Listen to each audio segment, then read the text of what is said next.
Hi, my name is Allison Clements. I am from Northern Kentucky, specifically Kitson County, Independence area. I lived there all my life. Growing up, I split my time between two households, my mom's and my dad, and this had a great impact on my language and the different language varieties that I use. I would say the biggest impact on my language and the language I use, which I would classify myself as I use standardized English most of the times, and I learned this from my dual credit classes at NKU and at Eastern, where I got a lot of experience with formal education and the standardized English that you use that is expected of us in the classroom, in our essays, and professional settings.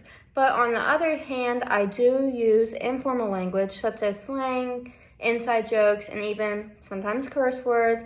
And this came from my dad's house, my siblings, and my friends. And this I use outside of school, not in the professional settings.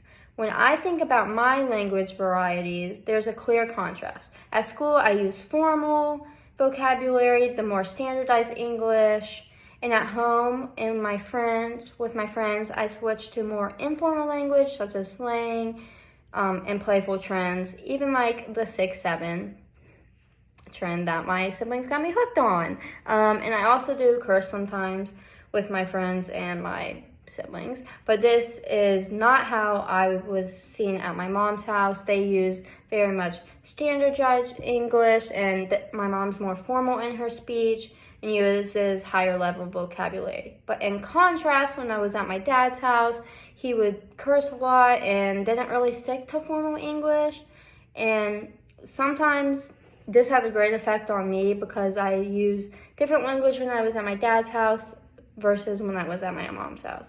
And this connects to the course idea of descriptive versus prescriptive grammar.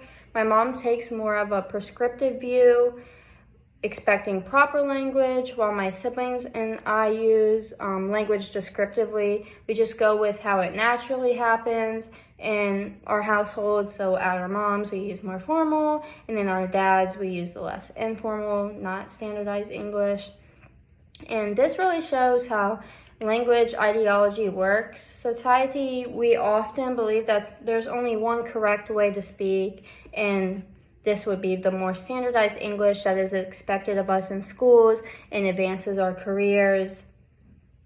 And language is a big part of my identity because it reflects the different sides of who I am. I use the more standardized English, I would say 80% of the time in the school settings, even with my friends a lot, and this helps with my critical thinking skills and to meet expectations that I'm expected at school.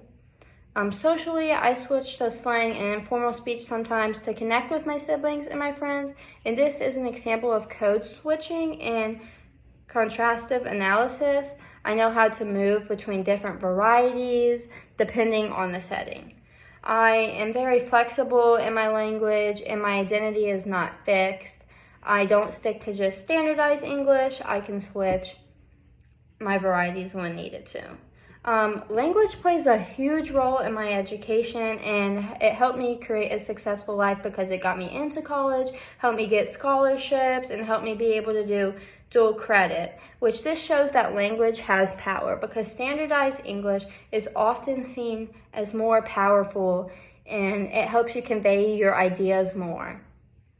As a future teacher, I see how important it is to let my students have their own language identity and to avoid trapping them into only the standard English and labeling that as the only correct language and way to speak there is.